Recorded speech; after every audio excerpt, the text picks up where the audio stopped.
പടച്ചവനെ ധിക്കരിക്കണമെന്ന് നിനക്ക് തോന്നുമ്പോൾ, അള്ളാഹു നിഷിദ്ധമാക്കിയതിനെ തിന്നണമെന്ന് തോന്നുമ്പോ, അള്ളാഹു നിഷിദ്ധമാക്കിയതിനെ കുടിക്കണമെന്ന് തോന്നുമ്പോ, അള്ളാഹു ഹറാമാക്കിയത് നിനക്ക് ചെയ്യണമെന്ന് തോന്നുമ്പോൾ നീ ചെയ്യേണ്ടത് എന്തെന്നറിയോ?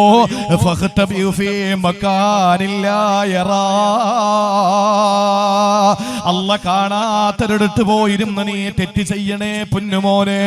അല്ല കാണാത്തടുത്ത് ചെന്നിരുന്ന് നീ പന്നിയിറച്ചി കഴിച്ചോ, അല്ല കാണാത്തടുത്ത് ചെന്നിരുന്ന് നീ വേണമെങ്കിൽ മദ്യപിച്ചോ, അള്ളാഹു കാണാത്ത സ്ഥലത്ത് ചെന്നിട്ട് വേണമെങ്കിൽ നിനക്ക് വ്യഭിചരിക്കാ, അള്ളാന്റെ നോട്ടമെത്താത്ത സ്ഥലത്ത് ചെന്നിരുന്നിട്ട് വേണമെങ്കിൽ നിനക്ക് പലിശ വാങ്ങാ, ഒരു കുഴപ്പവുമില്ല പൊന്നുമോനെ. നീ തെറ്റ് ചെയ്തോ, പക്ഷേ അല്ല കാണാത്തൊരിടത്ത് പോയി നിനക്ക് തെറ്റ് ചെയ്യാൻ സാധിക്കണേ സഹോദര. ആ പൊന്നുമോനെ ഉപദേശിക്കുകയാണ്. ആ സമയത്ത് ആ മനുഷ്യന്റെ മറുപടി എന്തെന്നറിയോ? നമ്മളെ പോലെ തേടി നടക്കലല്ല, അങ്ങനെ ഒരു സ്ഥലമുണ്ടോ എന്ന് ഗൂഗിളിൽ പരിശോധിക്കലല്ല, അള്ളാന്റെ കണ്ണെത്താത്ത സ്ഥലമുണ്ടോ എന്ന് പണ്ഡിതന്മാരോട് ചോദിക്കലല്ല, പരിശോധനകൾ നടത്തലല്ല, അല്ല കാണാത്ത സ്ഥലമുണ്ടോ എന്ന് നമ്മൾ ആരോടെങ്കിലും തിരിച്ചു ചോദിക്കലല്ല. മഹാനായ ആ ഗുരുവിനോട് ശിഷ്യന്റെ മറുപടി എന്തെന്നറിയോ? ഖാല റജുലുൻ സുബ്ഹാനല്ലാഹ് കൈഫ അഖ്തഫി അൻഹു വഹുവ ലാ തഖ്ഫ അലൈഹി ഖാഫിയ. എന്താ ഉസ്താദേ നിങ്ങൾ പറയുന്നത്? അള്ളാന്റെ കണ്ണ് മറച്ചുകൊണ്ട് എന്തെങ്കിലും ഇവിടെ ചെയ്യാൻ പറ്റുമോ? പടച്ചവനില്ലാത്തൊരിടം നമുക്ക് തേടാൻ പറ്റുമോ? അല്ല കാണാത്തൊരു സ്ഥലം നമുക്ക് കണ്ടെത്താൻ കഴിയോ? പടച്ചവന്റെ കണ്ണെത്താത്തൊരിടം നമുക്ക് ചെല്ലാൻ പറ്റുമോ? അള്ളാനെ അശ്രദ്ധയിലാക്കിയിട്ട് നമുക്ക് വല്ലതും ചെയ്യാൻ കഴിയോ? ഒരിക്കലും എന്റെ പ്രിയപ്പെട്ടവരെ നമുക്കതിന് കഴിയില്ല. വിശുദ്ധ ഖുർആൻ ഓതിക്കൊണ്ടിരിക്കുമ്പോൾ സജദയുടെ തിലാവത്തിന്റെ സജദ വരുമല്ലോ, ഓതിക്കൊണ്ടിരിക്കുമ്പോൾ സുജൂദ് ചെയ്യേണ്ട ചില സന്ദർഭങ്ങൾ വരുമല്ലോ. ആ അല്ലാത്ത സന്ദർഭങ്ങളിൽ അള്ളാഹുവിന് വേണ്ടി സുജൂദ് ചെയ്യുന്ന സന്ദർഭങ്ങൾ വരുമല്ലോ. ഇതൊക്കെയും നമ്മൾ ജീവിതത്തിൽ ഒറ്റയ്ക്കിരിക്കുമ്പോഴാണ് ഇതെല്ലാം ചെയ്യുന്നത്. എന്തിന്റെ പേരിലാണ്? ആരും കാണുന്നില്ല. വീട്ടിൽ ഖുർആൻ ഓതിക്കൊണ്ടിരിക്കുമ്പോൾ നമ്മൾ സുജൂദിലേക്ക് വീഴുകയാണ്. തിലാവത്തിന്റെ സജദ വരുമ്പോൾ, സജദയുടെ തിലാവത്തിന്റെ സന്ദർഭം വരുമ്പോൾ ഉടൻ തന്നെ നമ്മൾ സുജൂദിലേക്ക് അങ്ങ് വീഴുകയാണ്. എന്തുകൊണ്ടാണ്? ഒരു മനുഷ്യൻ കാണുന്നില്ല, പക്ഷേ നമ്മുടെ വിശ്വാസം എന്താണ്? പടച്ചവനെ കണ്ടുകൊണ്ടിരിക്കുകയാണ്. അതുപോലെ സഹോദരങ്ങളെ, തിന്മയുടെ വിഷയത്തിൽ നമുക്ക് ചിന്തിച്ചൂടെ? അള്ളാനെ കണ്ണു വെട്ടിച്ചുകൊണ്ട് നമുക്കൊരു സ്ഥലമുണ്ടോ? വീടിന്റെ ഉള്ളറകളിലായ പോലും നമുക്ക് ചെയ്യാൻ കഴിയില്ലല്ലോ. അതുകൊണ്ട് ഉസ്താദേ, അങ്ങനെ ഒരു സ്ഥലമില്ല. രണ്ടാമത് പൊന്നുമോനെ, എന്നാ നീ ഒന്ന് ചിന്തിക്ക്. ഇതാ അറത്തന തഅസിയല്ലാ ഫലാ തഅകുലു മിൻ റിസ്ഖില്ലാ. അല്ലാഹുവില്ലാത്തൊരു സ്ഥലം നിനക്ക് കണ്ടെത്താൻ പറ്റൂലെങ്കിൽ പൊന്നുമോനെ, ഞാൻ പറയുകയാ, നിനക്ക് തെറ്റ് ചെയ്യണമെങ്കിൽ ചെയ്യാം, പക്ഷേ ആ തെറ്റ് ചെയ്യുന്ന ദിവസം നീ ഫലാ തഅകുലു മിൻ റിസ്ഖില്ലാ, അല്ലാഹു നിനക്ക് തന്ന ഭക്ഷണത്തിൽ നിന്ന് ഒരു ഉരുള ഭക്ഷണം പോലും കഴിക്കല്ലേ. അല്ലാഹു നിനക്ക് തന്ന വെള്ളത്തിൽ നിന്ന് ഒരു തുള്ളി പോലും നീ കുടിക്കല്ലേ. നീ സ്വന്തമായി ഉണ്ടാക്കിയത്, നീ സ്വന്തമായി അധ്വാനിച്ചത്, നിന്റെ കരവിരുതുകൊണ്ട് നേടിയത്, നിന്റെ മിടുക്കുകൊണ്ട് നേടിയത്, അതിൽ നിന്ന് നീ ഭക്ഷിക്കണേ, അതിൽ നിന്ന് നീ കുടിക്കണേ, കഴിക്കണേ. അല്ലാതെ പടച്ചോന്റെ ഭക്ഷണം നീ കഴിക്കാൻ പാടില്ല. ഇത് ഗുരു പറഞ്ഞു കൊടുത്തപ്പോൾ, ഇബ്രാഹിമിന് അദ്ദേഹം തങ്ങൾ പറഞ്ഞു കൊടുത്തപ്പോ ആ മനുഷ്യൻ പറഞ്ഞ മറുപടി എന്തെന്നറിയോ? അല്ലാതെ നമ്മളെ പോലെ അങ്ങനെ ഭക്ഷണമുണ്ടോ എന്ന് അന്വേഷിച്ച് നടക്കലല്ല. ആ ശിഷ്യന്റെ വായിൽ നിന്ന് പുറത്തേക്ക് വന്നതെന്താ? സുബ്ഹാനല്ലാഹ് വകൈഫ അഈശു വകുല്ലു നിഅമി മിൻ ഇൻദില്ലാഹ്. എല്ലാം എന്റെ പടച്ചവന്റെ അടുക്കൽ നിന്ന് വരുന്നതല്ലേ. മരുപ്പച്ചകലയായ മരുഭൂമിയുടെ മടിത്തട്ടിൽ അന്ധയായ ഒരു പ്രായം ചെന്ന ഒരു പക്ഷി ഇരിക്കുകയാണ്. ആ പക്ഷിയുടെ മുന്നിലേക്ക് ചെന്നു ആരെന്നറിയോ? ഇദ്ദേഹത്തിന്റെ പ്രിയപ്പെട്ട ശിഷ്യന് ശഖീഖുൽ ബൽഖി റളിയല്ലാഹു അൻഹു. ഇബ്രാഹിമിന് അദ്ദേഹത്തിന്റെ ശിഷ്യനാ, ഹാത്തമുൽ അസം തങ്ങളുടെ ഉസ്താദുമാണ്. ശഖീഖുൽ ബൽഖി റളിയല്ലാഹു അൻഹു പോയത് എന്തിനെന്നറിയോ? അധ്വാനിക്കണം, കച്ചവടം ചെയ്യണം, ബിസിനസ് ചെയ്യണം, അധ്വാനിച്ചിട്ട് അതിൽ നിന്ന് കഴിക്കണമെന്ന ചിന്ത ചിന്തയോടെ യാത്ര തിരിച്ചതാ. ഒരു മരുഭൂമിയുടെ മടിത്തട്ടിലെത്തിയപ്പോൾ ഒരു ചെടി പോലും മുളയ്ക്കാത്ത മരുഭൂമി, മരുപ്പച്ച വിദൂരത്തുള്ള മരുഭൂമിയാ. ആ മരുഭൂമിയിൽ ചെന്നപ്പോൾ ഒരു ചെറിയ ഭാഗം കണ്ടു, ഒരു പാറക്കെട്ട് കണ്ടു. ആ പാറക്കെട്ടിൽ അല്പ തണല് കൊള്ളാൻ വേണ്ടി കയറിയിരിക്കുമ്പോൾ അതിനകത്ത് കണ്ട കാഴ്ച എന്തെന്നറിയോ? അല്ലാഹുവേ, ഒന്നും കാണാനുള്ള കഴിവില്ലാത്ത ഒരു ചെറിയ പക്ഷിയാ. പ്രായാധിക്യം എന്നതിന്റെ തൂവലല്ല, കൊഴിഞ്ഞുപോയ പക്ഷിയാ. അത് ബലഹീനയായ പക്ഷിയാ. ആ പക്ഷിയുടെ കണ്ണിന്റെ കാഴ്ചയൊന്നുമില്ല. അങ്ങനത്തെ പക്ഷി അതിനകത്തിരിക്കുകയാ. മഹാനായ ശഖീഖുൽ ബൽഖ് ചിന്തിക്കുകയാണ്, അല്ലാഹുവേ, ഇതിന്റെ ജീവൻ എങ്ങനെയാ കിടക്കുക? ഇതിനാരാണ് ഭക്ഷണം കൊടുക്കുക? ഇതിനാരാണ് കഴിക്കാൻ ഭക്ഷണം കൊടുക്കുന്നത്, കുടിക്കാൻ വെള്ളം കൊടുക്കുന്നത്? എന്തായാലും ഇവിടെ ഒരു ഭക്ഷണമില്ലല്ലോ, ഇവിടെ ഒരു തുള്ളി വെള്ളമില്ലല്ലോ. ഇതിനാരാണ് ഇതൊക്കെ കൊണ്ടു കൊടുക്കുന്നതെന്ന് ചിന്തിച്ചിരിക്കുമ്പോൾ അദ്ദേഹത്തിന്റെ മുന്നിലതാ ഒരു നല്ല യുവത്വമുള്ള, ഒരു നല്ല ആരോഗ്യമുള്ള, കാഴ്ചശക്തിയുള്ള ഒരു പക്ഷിയതാ ചുണ്ടിലെന്തോ ഭക്ഷണ സാധനവുമാകിട്ട് പറന്നിറങ്ങുകയാ. പറന്നിറങ്ങിയിട്ട് നേരെ ഗുഹയിലേക്ക് വരികയാ. എന്നിട്ടാ തള്ളപ്പക്ഷിയുടെ വായിലേക്ക് ചെറിയ ഭാഗമായി കൊത്തിവെച്ചു കൊടുക്കുകയാ. അത് തിന്നുന്നു. എന്നിട്ട് ആരോഗ്യമുള്ള പക്ഷി പറന്നുയരുന്നു. ശഖീഖുൽ ബൽഖ് ചാടിയങ്ങ് എഴുന്നേറ്റു. അവിടെ നിന്ന് പറഞ്ഞു, സുബ്ഹാനല്ലാഹ്, എന്തിനാ ഞാൻ ഇനി അധ്വാനിക്കുന്നത്? എന്തിനാ ഞാൻ ഇനി കഷ്ടപ്പെടുന്നത്?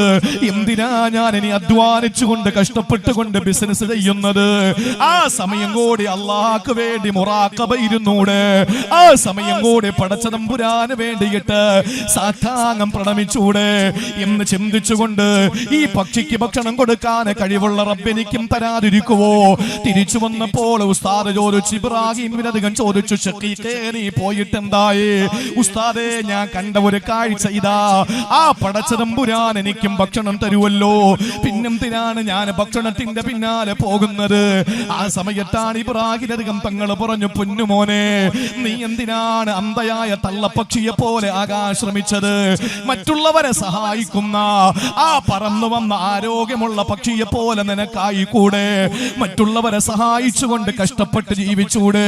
ഇനി ചോദിച്ചപ്പോൾ വീണ്ടും യാത്ര തിരിക്കുകയാ. ഇതെന്തിനാണ് ഇവിടെ പറഞ്ഞതെന്നറിയോ? ആരോര് കടന്നു വരാത്ത ആകാശത്തെ മേൽക്കൂരയാക്കിക്കൊണ്ട് ചുട്ടുവള്ളുന്ന സൂര്യന്റെ ചൂടേറ്റുകൊണ്ട് അരുണന്റെ കിരണമേറ്റുകൊണ്ട് മണൽത്തരികള് താപം കൊണ്ട് വിറയ്ക്കുമ്പോൾ ആ മണൽത്തരികളുടെ മധ്യഭാഗത്ത് പ്രിയപ്പെട്ടവരെ കണ്ണ് കണ്ടുകൂടാത്ത പക്ഷിക്ക് ഭക്ഷണം കൊടുക്കുന്നതും പടച്ചവനാ. നമുക്ക് ഭക്ഷണം തരുന്നതാരാ? ഏതെങ്കിലും റേഷൻ കടയിലെ ആളുകളാണോ? ഏതെങ്കിലും സൂപ്പർ മാർക്കറ്റിന്റെ ആളുകളാണോ? അതല്ലെങ്കിൽ ഏതെങ്കിലും ഭരണാധികാരികളാണോ? ഒന്നുമല്ലല്ലോ. നമ്മളെ വയറ് നിറച്ച് ഭക്ഷണം കഴിക്കാൻ നമുക്ക് ഭക്ഷണം തരുന്നതാരാ? ഇന്ന് ഈ താഴെ പാങ്ങോട് പള്ളിയുടെ പ്രസംഗം കേൾക്കാം. ഉച്ചയ്ക്ക് ഭക്ഷണം കഴിക്കാനില്ലാത്തതിന്റെ പേരില് ഒരുപക്ഷെ നിങ്ങൾക്ക് ഭക്ഷണം വാങ്ങാൻ കാശ് നിങ്ങളുടെ കയ്യിലില്ലായിരിക്കാം. പക്ഷെ ഒരു തുള്ളി വെള്ളമെങ്ങാനും കുടിക്കാറ് വിശന്ന് താഴെ പാങ്ങോട് പള്ളിയുടെ ഈ വിശാലമായ മൈതാനിയില് നൂറുകണക്കിന് ആളുകളുടെ കൂട്ടത്തില് ഏതെങ്കിലും ഒരാണോ ഒരു പെണ്ണോ ഇരിപ്പുണ്ടോ? ഇല്ല. പ്രിയപ്പെട്ടവരെ, ഭക്ഷണം അല്ലാഹു നമുക്ക് തരുന്നതാ. ആകാശത്തിന്റെ മേഘക്കീറുകളിൽ നിന്ന് മഴത്തുള്ളികളെ വർഷിപ്പിച്ച് സമൃദ്ധമായി മഴ പെയ്യിപ്പിക്കുമ്പോ അതിൽ നിന്ന് നമ്മൾ സന്തോഷത്തോടെ തൊണ്ടക്കുഴിയിലേക്ക് വെള്ളമിറക്കുമ്പോ ഇതെല്ലാം നമ്മുടെ പടച്ചവൻ തരുന്നതാ. ആ പടച്ചവന്റെ ഭക്ഷണം കഴിച്ചുകൊണ്ട് തിന്മ ചെയ്യാൻ എങ്ങനാണ് കഴിയുന്നത്? പ്ലസ് 1-നും പ്ലസ് 2-നും പഠിക്കുന്ന എന്റെ പെങ്ങന്മാരെ, ഇന്ന് കഞ്ചാവിനും ലഹരിക്കും അടിമപ്പെട്ടു പോകുന്ന ഹിജാബ് ധരിച്ച പെൺകുട്ടികളുടെ കഥകൾ കേട്ടിട്ട് മനം മടുത്തു പോവുകയാ. എപ്പോഴോ സഹോദരിമാരാണ് കഞ്ചാവിനടിമപ്പെട്ടു പോകുന്നത്. പൊന്നുമോളെ, നിങ്ങളെ വാപ്പ കാണുന്നില്ല, നിങ്ങളെ ഉമ്മ നിങ്ങളെ കാണുന്നില്ല.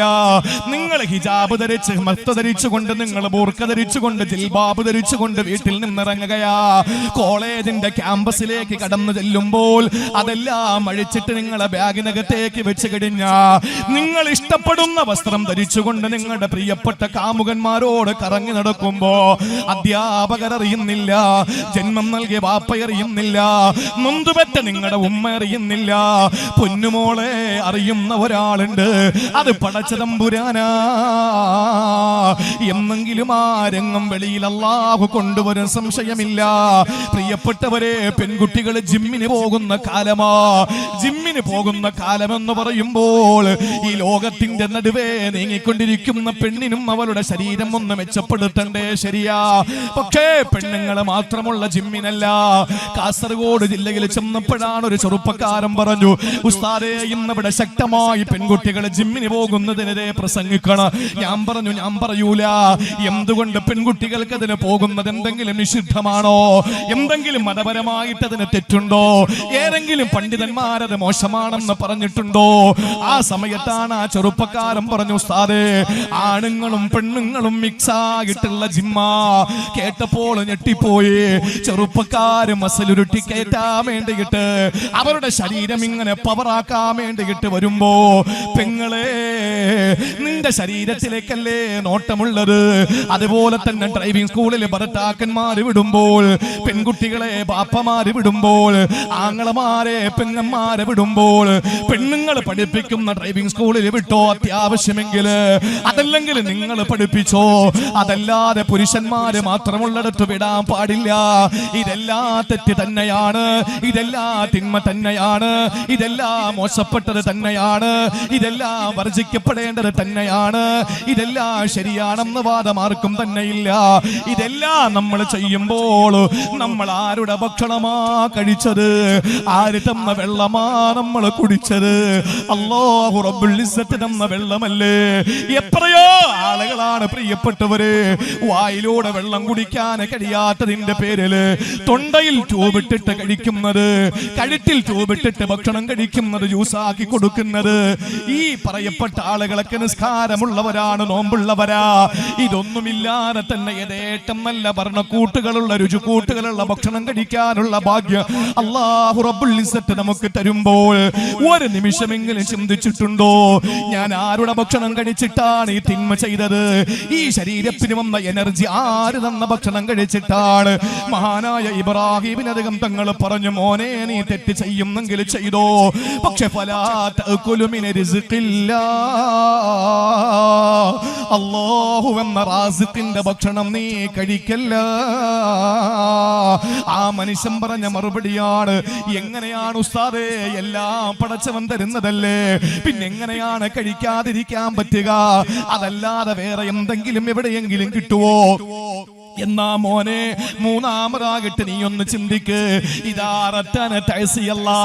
ഇനി പാപം ചെയ്യണമെന്ന് നിനക്ക് തോന്നുമ്പോൾ, അങ്ങനെ മനസ്സിന് നിനക്ക് ആഗ്രഹം വരുമ്പോൾ,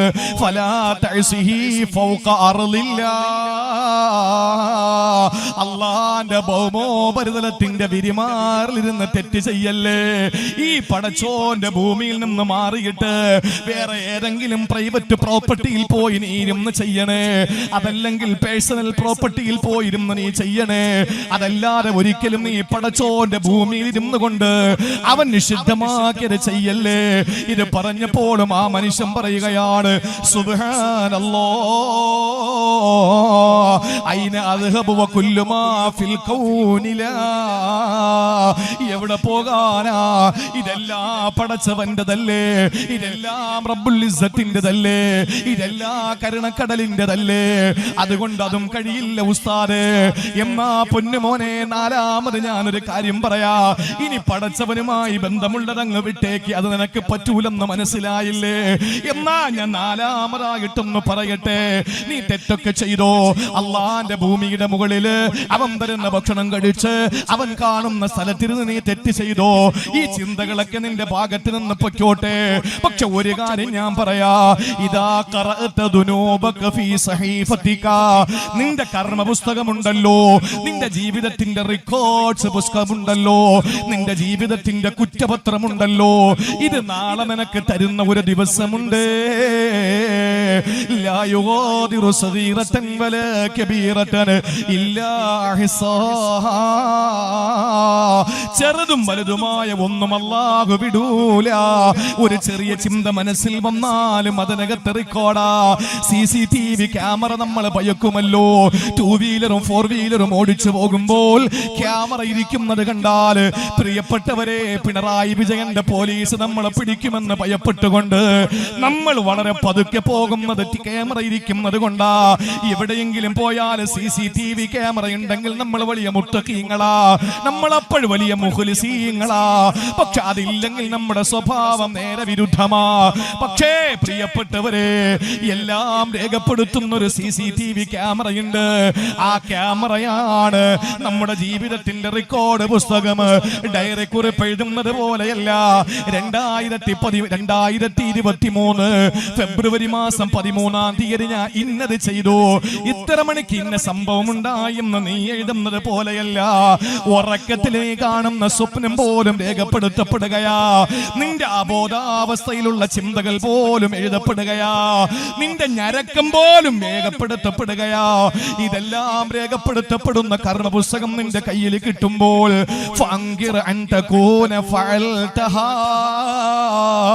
അല്ലാഹു റബ്ബുൽ ഇസ്സത്ത് എന്ന മാലിക്കുൽ മുൽക്കിന്റെ മുമ്പിൽ നിന്നുകൊണ്ട്, പടച്ചവന്റെ കോടതിയിൽ നിന്നുകൊണ്ട്, ഒരു ചാൻ മുകളിൽ കത്തിജ്വലിച്ചു നിൽക്കുന്ന അരുണന്റെ കിരണമേറ്റുകൊണ്ട് ചെമ്പത്തറ താപം കൊണ്ട് വിറയ്ക്കുന്ന മഹ്ശറ, ആ വൻസഭയിൽ നിന്നുകൊണ്ട് നീ പറയണം, അല്ലാഹുവേ ഞാനിത് നിഷേധിക്കുകയാണ്, ഇത് ഞാൻ ചെയ്തിട്ടില്ല, ഇത് ഞാൻ ചെയ്തിട്ടില്ല, ഇത് നിഷേധിക്കുന്നു എന്ന് നിനക്ക് പറയാൻ പറ്റുമെങ്കിൽ നീ തെറ്റ് ചെയ്തോ.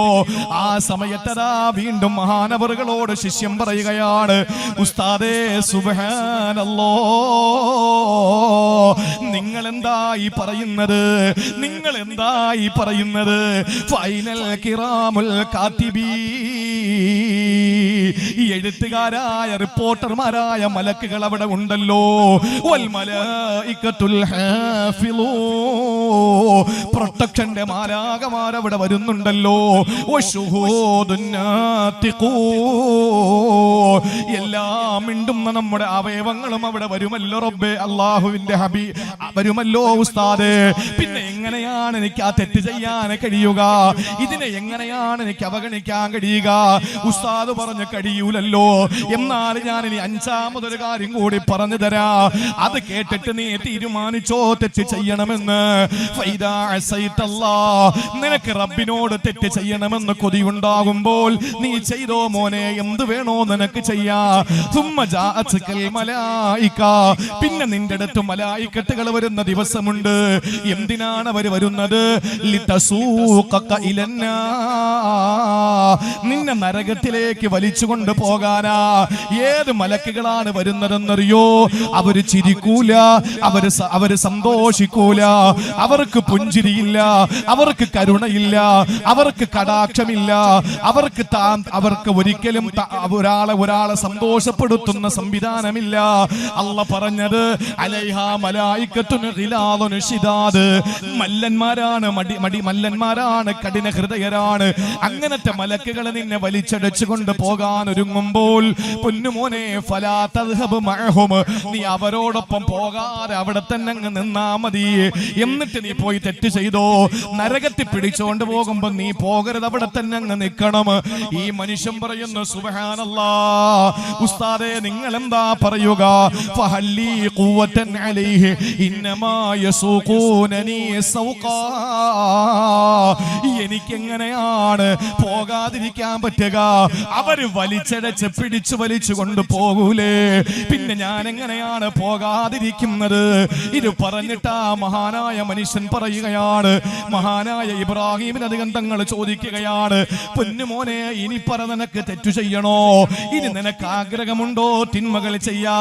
ആ മനുഷ്യൻ പറഞ്ഞു, ഇല്ല ഉസ്താദ്, എനിക്കിനി മോഹങ്ങളൊന്നുമില്ല, ഇനി എനിക്ക് വൈകാരിക ചിന്തകളൊന്നുമില്ല, എല്ലാം ഞാനിതാ വെച്ച് അവസാനിപ്പിക്കുകയാ. തസവ്വുഫിന്റെ ഉന്നതമായ മേഖലകളിലേക്ക് പറന്നുയർന്നെങ്കിൽ എന്നെ കേൾക്കുന്ന താഴെ അങ്ങോട്ടുള്ള സഹോദരങ്ങളോട് പറയുകയാണ്, അള്ളാന്റെ കണ്ണു വെട്ടിച്ചൊരു തെറ്റും ചെയ്യാ, പടച്ചതമ്പുരാനെ മറച്ചുകൊണ്ടൊന്നും ചെയ്യാ നമ്മളെ കൊണ്ട് കഴിയില്ലെങ്കിൽ അള്ളാഹുവാണ് ഏത് സമയത്തും നമ്മളോടൊപ്പമുള്ളത്. ഇല്ലാഹുവ മഅഹും ഐനമാ കാനൂ. എവിടെ പോയാലും അല്ലാഹ് നമ്മളോടൊപ്പമുണ്ട്. എവിടെ പോയാലും അല്ലാഹ് നമ്മളോടൊപ്പമുണ്ട്. അള്ളാഹുവിന്റെ ആ പരിശുദ്ധമായ ആ ഒരു സാന്നിധ്യം നമുക്ക് വലിയ ഒരു അനുഗ്രഹമാണ്. പക്ഷേ അത് തിന്മ ചെയ്തിട്ട് അല്ലാഹു റബ്ബുൽ ഇസ്സത്ത് കാണുന്നു എന്ന ഒരു ബോധം ഉണ്ടായിട്ടും തിന്മ ചെയ്യുന്ന ഒരു തലത്തിലേക്ക് നമ്മൾ എത്തിച്ചേരുക എന്നുള്ളത് വളരെ ഗുരുതരമായ വീഴ്ചയാണ്.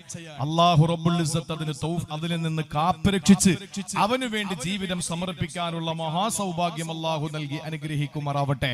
പ്രിയപ്പെട്ടവരെ, ആ വിഷയം ഞാൻ അവസാനിപ്പിക്കുകയാണ്. ഇനി രണ്ടാമതൊരാൾ, അതാരാ? ഈ അള്ളാന്റെ വിഷയത്തിൽ നമുക്ക് ആർക്കും സംശയമില്ല, എവിടെ പോയാലും പടച്ചോൻ കൂടെ ഉണ്ട്. എന്നാൽ ഇനി നമ്മളെ കൂടെ എപ്പോഴും ഉള്ള വേറൊന്നും എന്താണെന്നറിയോ? നമ്മളെ കൂടെ ഏത് സമയത്തും എവിടെയുണ്ടാവും. നിങ്ങൾ ഇന്ന സ്ഥലത്ത് ഉണ്ടോ എന്ന് ചോദിച്ചാൽ എന്റെ അറിവ്, ഞാൻ എന്റെ ഉസ്താദുമാരെ പഠിപ്പിച്ചു തന്നത്, ഞാൻ മനസ്സിലാക്കിയത് ഞാൻ മറുപടി തരും. എനിക്കറിവില്ല, ഞാനൊരു ജാഹിലാണ്, ഞാനൊരു അജ്വഫാണ്. അത് നിങ്ങൾ പറയും, ഓ എന്തൊരു വിനയത്തിന്റെ പറച്ച്. അതൊന്നുമല്ല, നിങ്ങളെക്കാലം എന്നെ പറ്റി എനിക്ക് അറിയുന്നത് കൊണ്ട് ഞാൻ പറയാൻ. എന്റെ ഉസ്താദുമാർ എന്നെ പഠിപ്പിക്കുന്നതും, ഞാനൊരു പ്രസംഗത്തിന് പോകുമ്പോ കൃത്യമായി ഉസ്താദുമാരോട് ചോദിച്ചിട്ട് ഇന്ന വിഷയം പറയണമെന്ന് പറയുമ്പോ അവരൊക്കെ പറഞ്ഞു തരുന്നതാ ഞാൻ പറയുന്നത്. അതുകൊണ്ട് ഞാൻ പറയാണ്, ഈ ശൈത്താൻ എന്ന് പറയുന്ന രണ്ടാമത്തെ സംഗതി, ഒന്ന് അല്ലാഹ്, രണ്ടാമത്തേത് ശൈത്താൻ. ശൈത്താൻ വരാത്തൊരു സ്ഥലം, ഇന്ന സ്ഥലത്ത് വരുമെന്ന് ചോദിച്ചാൽ കൃത്യമായിട്ട് അവിടെ ശൈത്താൻ വരും. അതിന് വ്യക്തമായ ഹദീസുകൾ നമ്മുടെ മുമ്പിലുണ്ട്. ശൈത്താൻ വരാത്ത സ്ഥലം ഒന്നുമില്ല. രണ്ടാമത്തേത് ശൈത്താനാണ്. അള്ളാഹു ആ ശപിക്കപ്പെട്ട പിശാചിൽ നിന്ന് കാവല് തേടി അള്ളാഹുവിലേക്ക് കൂടുതൽ അടുക്കാൻ അള്ളാഹു നമുക്ക് തൗഫീക്ക് നൽകി അനുഗ്രഹിക്കുമാറാവട്ടെ. വിശുദ്ധ ഖുർആൻ സൂറത്തുൽ അഅറാഫിലെ 17-ാമത്തെ ആയത്ത്, സൂറത്തുൽ അഅറാഫിലെ 17-ാമത്തെ ആയത്തിൽ അള്ളാഹു നമ്മെ പഠിപ്പിച്ചു, ശൈത്താൻ ഇബ്ലീസ് നമ്മളെ കൂടെ എല്ലാ സ്ഥലങ്ങളിലും വരും, ഒരു സ്ഥലത്തും ഒഴിവാവൂല. നമ്മൾ കരുതുന്നത് എന്താ? നമ്മൾ കരുതുന്നത് പള്ളിയിൽ വരും, പള്ളിക്കകത്ത് ഒന്നാം സഫിലുണ്ടാവും. അങ്ങനെ വരുന്ന ശൈത്താന്റെ പേരാണ് ഖൻസബ്, യുഖാലു ലഹു ഖൻസബ്. നിസ്കാരത്തിന്റെ സഫിൽ വരുന്ന ശൈത്താന്റെ പേരേതാ? ഖൻസബ്. ഹൗലിന്റെ ഭാഗത്ത് ശൈത്താൻ വരും, ഹൗലിന്റെ ഭാഗത്ത്. ആ ശൈത്താന്റെ പേരേതാ? യുഖാലു ലഹാ വലഹാൻ. അവന്റെ പേര് വലഹാൻ എന്നാ. അത് തന്നെ ബാത്റൂമിലും കയറും, ടോയ്ലറ്റിലല്ല, ബാത്റൂമില്. ചില പെണ്ണുങ്ങൾക്ക് എത്ര കുളിച്ചാലും വസുവാസ് മാറൂല. 2 ടാങ്കിലെ വെള്ളം കുളിച്ചാലും ഭർത്താക്കന്മാര് പരാതി പറയും, ഉസ്താദ് ദുആരക്കണം ഭാര്യയുടെ വസുവാസ് മാറാൻ. ഞാനിപ്പോ എവിടെ പ്രസംഗിക്കാൻ പോയ പിന്നെ പാഴായ മോദിന് വേണ്ടി ദുആരക്കണം 101 രൂപ. യഥാർത്ഥത്തിൽ പാവപ്പെട്ട എഴുതി കൊടുത്ത പഴയ മോദിന് വേണ്ടി ദുആരക്കാനാ. ഇച്ചിരി നീണ്ടുപോയി ഒരു അക്ഷരത്തിന്റെ അപ്പുറത്ത്. അപ്പൊ അതാണ്. അപ്പൊ നമ്മുടെ ജീവിതത്തില് നമ്മൾ കരുതുന്നതിന് അപ്പുറത്ത് കാര്യങ്ങളുണ്ട്, നമ്മൾ ചിന്തിക്കുന്നതിന് അപ്പുറത്ത് കാര്യങ്ങളുണ്ട്. വസ്വാസ് വരുന്നത് എന്തുകൊണ്ടാണ്? നമ്മൾ കരുതും അതാണ് ശുദ്ധിയുടെ ഭാഗം. ചില ആളുകൾ കണ്ടിട്ടില്ലേ, ബാത്റൂമിൽ കയറിയ പെട്ടെന്നൊന്നും പുറത്തിറങ്ങൂല. വസ്വാസാൻ. അത് വരാതിരിക്കാൻ നമ്മൾ എപ്പോഴും റബ്ബിനോട് കാവല് ചോദിക്കണം. ഇല്ലെങ്കിൽ ഒരു എല്ലാവരും കൂടെ ഒരുമിച്ച് കിടക്കുന്ന റൂമാണെങ്കിൽ വലിയ ബുദ്ധിമുട്ടാണ്, വലിയ പ്രയാസമാണ്. ആളുകളൊക്കെ ബുദ്ധിമുട്ടിച്ച് ഇടങ്ങേറാക്കേണ്ടി വരും. വസ്വാസ് വലിയൊരു പ്രശ്നമാണ്. മിൻ ശർരിൽ വസ്വാസിൽ ഖന്നാസ് അല്ലദീ യുവസ്വിസു ഫീ സുദൂരിന്നാസ് മിനൽ ജിന്നത്തി വന്നാസ്. നമ്മൾ എന്നും കാവല് തേടുന്ന ഒരു സൂറയല്ലേ ഇത്? അള്ളാഹുവിനോട് എപ്പോഴും ചോദിക്കുന്നുണ്ടല്ലോ. വസ്വാസ് വലിയ പ്രശ്നമാണ്. ഈ വസ്വാസ് വരുത്തുന്നത് ശൈത്താനാണ്. യുക്കാലു ലഹ വലഹാൻ. ഇനി ടോയ്ലറ്റിൽ മാത്രം 2 ശൈത്താന്മാരുണ്ട്. അവരെന്താന്നറിയോ? കമിതാക്കളാണ്. അവര് കപ്പിൾസാണ്. അവര് കമിതാക്കളാണ്. അവര് കുടുംബക്കാരാണ്. അതുകൊണ്ടാണ് നമ്മൾ കയറുമ്പോ എന്ത് പറയുന്നു? അവിടെയുള്ള ശൈത്താന്റെ പേര്, കക്കൂസിൽ മാത്രം കാണുന്ന ഒരു ശൈത്താന്റെ പേരാണ് ഖുബ്സ് ഖബായിസ്. നമ്മൾ കയറുമ്പോൾ എന്ത് പറയും? അല്ലാഹുമ്മ ഇന്നി അഊദു ബിക മിനൽ ഖുബ്സി വൽ ഖബായിസി. ആൺകൊതു പെൺകൊതു എന്നല്ല, അത് അങ്ങനെയല്ല അതിന്റെ അർത്ഥം. ആൺ പിശാച് പെൺ പിശാചിൽ നിന്ന് ഞാൻ കാവല് തേടുന്നു എന്ന് പറഞ്ഞിട്ട് നമ്മൾ കയറുകയാണ് അല്ലേ? ഇനി എവിടെ വരേണ്ടത്? ഇനി ശൈത്താൻ എവിടെ വരേണ്ടത്? നിസ്കരിക്കുന്നവന്റെ അടുത്ത് വരും, സ്വതക്ക കൊടുക്കുന്നവന്റെ അടുത്ത് 70 ശൈത്താൻ വരുമെന്ന് നബി മുഹമ്മദ് മുസ്തഫ. നിസ്കരിക്കുന്നവന്റെ അടുത്ത് വരുന്ന ശൈത്താൻ ഹൻസബ്, ഒറ്റൊരുത്തൻ. ഹൗലിന്റെ ഭാഗത്ത് വരുന്നത് ഒറ്റൊരുത്തൻ, വലഹാൻ. ബാത്റൂമിൽ 2 എണ്ണം, ആണും പെണ്ണും ഉണ്ട്, ഖുബ്സും ഖബായിസും. പക്ഷെ സദഖ കൊടുക്കുന്നവനടുക്കൽ വരുന്നത് 70 ശൈത്താൻ. ഈ 70 ശൈത്താനെയും പോരാടി പിടിച്ചിരുത്തി അടിച്ച് കിടത്തിയിട്ട് ഒരാൾക്ക് ഒരു 10,000 രൂപ കൊടുക്കാൻ പറ്റും. അതുകൊണ്ടാണ് എല്ലാരും കക്കൂസിൽ പോകും. ഒരു പ്രശ്നവും. ഖുബ്സിനെ ഖബായിസിനെയൊക്കെ കാലുമടക്കി അടിക്കും, ഒരു പ്രശ്നവും വരൂല. പള്ളിയിൽ എല്ലാവരും വരും. എന്ത് ഹൻസബ്, മാറിയിക്കിടാന്ന് പറയും, ചേർന്നിക്കിടാന്ന് മറ്റൊരിടത്ത് പറയും. അപ്പോഴൊക്കെ ആയി. ഇല്ലെങ്കിൽ ഇമാമ് നിർത്തിക്കോളും. ഹൗലിന്റെ എവിടെ പോയാൽ ഇപ്പൊ അള്ളാന്റെ തൗഫീഖ് കൊണ്ട് എവിടെ പോയാലും വെള്ളം കുറച്ചേ വരുള്ളൂ. നമുക്ക് ഞാനിപ്പോ ഒരു കാര്യം നമ്മൾ മനസ്സിലാക്കാനുള്ളത്, ചില ആളുകൾ പള്ളിയിൽ വന്നാലുണ്ടല്ലോ, വീട്ടിലാണെങ്കിൽ ഇങ്ങനെ ബക്കറ്റിൽ കൈയിട്ടിട്ട് ഇങ്ങനെ തുടച്ചെടുക്കുക ചെയ്യുന്നത്. കാരണം വെള്ളം പോവും. പള്ളിയിൽ വന്നു കഴിഞ്ഞാൽ കാലെല്ലാം കൂടെ ഉയർത്തി വെച്ചിട്ട് ഈ ടാപ്പ് അങ്ങോട്ട് തുറന്നു വിട്ടിട്ടായിരിക്കും ഫോൺ വരുന്നത്. ഈ ഫോൺ സംസാരിച്ചോണ്ട് നിൽക്കുമ്പോ മുട്ടു മുതൽ താഴെ വരെ ഇങ്ങനെ കഴിയും. പോന്നേ പോട്ട് പടച്ചോന്റെ വെള്ളമല്ലേ, പൊക്കോട്ടെ, ഇവിടെ ആർക്കാ ഛേദം? ഒരു സൂക്ഷ്മതയില്ല. എയർപോർട്ടിൽ പോയി കഴിഞ്ഞാൽ ടിഷ്യൂ എടുക്കുന്നുണ്ട് ചില ആളുകൾ. വലിയ വലിയ ഹോട്ടലുകളിലൊക്കെ പോയാൽ ടിഷ്യൂ എടുക്കുന്നത് രാവിലെ പശുവിനെ കറക്കും പോലെയാണ്, ഇങ്ങനെ ഒരു പിടിയാണ്. എന്നാൽ ഇയാള് തന്നെ ഹോട്ടൽ നടത്തുകയാണ്. ഈ ഹോട്ടൽ നടത്തുന്ന ഇദ്ദേഹം കൈ കഴുകിയിട്ട് ആരെങ്കിലും വന്നാലോ ഒരെണ്ണം എടുത്തിട്ട് ഇങ്ങനെ കുറയും. 100 കുടച്ചിലാ കുടയുന്നത്, ഇതിനകത്ത് ഒരെണ്ണം ഒട്ടിയിരിക്കണമെന്നറിയാൻ വേണ്ടിയിട്ട്. ഇപ്പൊ വലിയ വലിയ മാളുകളിൽ പോയാൽ കാണാം, കൈ കഴുകിയിട്ട് ഒരു സാധനത്തിൽ ഇങ്ങനെ വെച്ചിട്ട് എന്ത് ചെയ്യും? ഹീറ്റർ അവിടെ വെച്ച് കൈ ഉണക്കാൻ വേണ്ടിയിട്ടാണ്. ജീവിതത്തിൽ കൈ കഴുകാത്തവന്മാരും ജീവിതത്തിൽ ഇന്ന് വരെ വീട്ടിലൊക്കെ കുളിച്ചാൽ ആ നനവോടുകൂടി കുപ്പായം എടുത്തിടുന്നവനും മാളിലും എയർപോർട്ടിലൊക്കെ വരുമ്പോ ആ മനുഷ്യന് കൈ കഴുകി അതിൽ വെച്ച് ഉണക്കിയിട്ടേ പോവുള്ളൂ. ഒരു സെറ്റപ്പ്. ആ ഒരു രീതിയിൽ നമ്മൾ മനസ്സിലാക്കണം, ശൈത്താൻ ഒരു സദഖ കൊടുക്കുന്നവന്റെ അടുക്കൽ വരുന്നത് 70 എണ്ണം ഒരുമിച്ച് വന്ന് അവന്റെ ജീവിതത്തിൽ 70 ശൈത്താനോടും മൽപ്പിടുത്തം നടത്തി അവരെ പരാജയപ്പെടുത്തിയാൽ മാത്രമേ ഒരു കുട്ടിയുടെ ഒരു വർഷത്തെ ചെലവേറ്റെടുക്കാൻ പറ്റുള്ളൂ. നമ്മൾ തീരുമാനിക്ക് 70 എണ്ണത്തിന് അടിച്ചു കിടത്തിയവരാണോ നമ്മൾ? അതെ, 70 എണ്ണം കൂടെ നമ്മളെ തലയിൽ കയറി ഇരുന്നിട്ട് നമ്മളെ അടിച്ചു കിടത്തിയോ എന്ന് ഓരോരുത്തരും ചിന്തിച്ചാൽ മതി. അള്ളാഹു മനസ്സിലാക്കാനുള്ള തൗഫീഖ് തരട്ടെ. ശൈത്താൻ വരാത്ത ഒരു സ്ഥലവുമില്ല. ഏത് സ്ഥലത്തും നമ്മളോടൊപ്പമുണ്ട്. അത് ഞാനല്ല പറയുന്നത്, അല്ല തന്നെ പറയട്ടെ. ثم لآتينهم من بين أيديهم ومن خلفهم وعن أيمانهم وعن شمائلهم ولا تجد أكثرهم شاكرين. സൂറത്തുൽ അറാഫിലൂടെ അല്ലാഹ് പറയുകയാ, ثم لآتينهم. ഇവിടെ ഇരിക്കുന്ന പ്രിയപ്പെട്ട പണ്ഡിതന്മാരുണ്ട്, താഴെ പാങ്ങോടുകാര്. അല്പം മതബോധത്തിലെ മുൻപന്തിയിലാണ്, അല്പമല്ല ബഹുദൂരം മുന്നില. അതുകൊണ്ടറിയാം അള്ളാഹുവിനിവിടെ പറയേണ്ടത് ആതീഹിം എന്ന് പറഞ്ഞാ മതിയല്ലോ. ഞാൻ അവരുടെ അടുക്കൽ വരുമെന്ന് പിശാചിന്റെ വാക്കിനെ ഹിക്കായത്ത് ചെയ്താ മതി. പക്ഷെ ഇവിടെ പറഞ്ഞ വാക്കെന്താ? ആദ്യത്തെ ഒരക്ഷരം ല, പിന്നെ ഇതിന്റെ നൂന് കടത്തി എന്ന് പറഞ്ഞാൽ അതിനർത്ഥം നിശ്ചയം, നിസ്സംശയം എന്ന അർത്ഥമാണ്. 2 അക്ഷരങ്ങളെ കടത്തി കൂട്ടിയിട്ട് അതിനെ മസ്റ്റാക്കി ഉറപ്പാക്കിയിട്ട് പറയുകയാണ്, നിശ്ചയം നിസ്സംശയം ഞാൻ അവരുടെ അടുക്കൽ ചെല്ലും. എവിടെയാ? മിൻ ബൈനി ഐദീഹിം, അവരുടെ മുന്നിലൂടെ, വമിൻ ഖൽഫിഹിം, അവരുടെ പിന്നിലൂടെ, വഅൻ ഐമാനിഹിം, അവരുടെ വലതുഭാഗത്തിലൂടെ, വഅൻ ശമാഇലിഹിം, അവരുടെ ഇടതുഭാഗത്തിലൂടെ. വലാ തജിദു അക്സറഹും ശാകിരീൻ.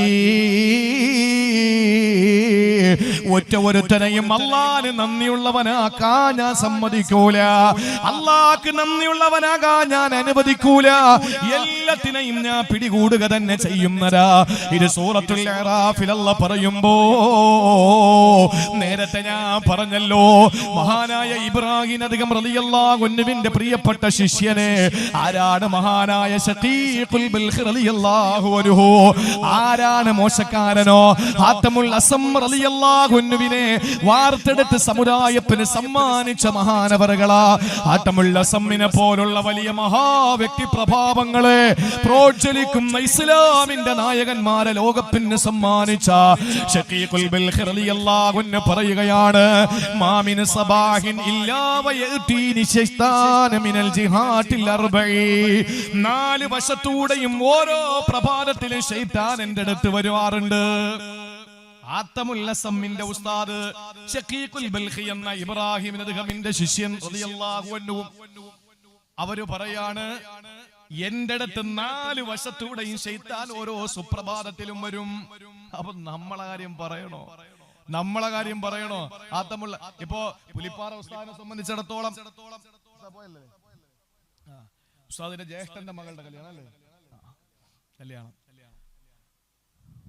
വലിയ ഒരു പണ്ഡിതനാണ്. അല്ലാഹു റബ്ബുൽ ഇസ്സത്ത് ആഫിയത്തുള്ള ദീർഘായുസ് നൽകി അനുഗ്രഹിക്കുമാറാവട്ടെ. ഇരിക്കുന്ന ഉസ്താദുമാരൊക്കെ, ഉസ്താദിനെ ഞാൻ കേട്ടിട്ട് ഇപ്പോഴാണ് കാണുന്നത്. അല്ലാഹു ആഫിയത്തുള്ള ദീർഘായുസ് കൊടുക്കട്ടെ. അവരുടെയൊക്കെ തണലും അവരൊക്കെ നമ്മളെ നമ്മളെ കാണുമ്പോൾ നമ്മുടെ നാസിഹീങ്ങളും മുഹിബ്ബീങ്ങളും നമ്മുടെ പ്രിയപ്പെട്ട ഉസ്താദുമാരൊക്കെ ഇന്നത് പ്രസംഗിക്കരുത്, ഇന്നത് പ്രസംഗിക്കണം, ഇന്നത് അബദ്ധമാണ് എന്നൊക്കെ പറഞ്ഞ് നമ്മളെ ഉപദേശിക്കുന്നത് കൊണ്ടാണ് നമുക്കൊരു പിടിവള്ളി ഉള്ളത്. അൽഹംദുലില്ലാ, അത് മരിക്കുന്നത് വരെ അവരുടെയൊക്കെ സ്നേഹവും ഗുരുത്വവും പൊരുത്തവും ഒക്കെ നേടി അദബുള്ള, അഹങ്കാരമില്ലാത്ത, വിനയമുള്ള പണ്ഡിതന്മാരിൽ അല്ലാഹു നാം ഏവരെയും ഉൾപ്പെടുത്തി അനുഗ്രഹിക്കുമാറാവട്ടെ.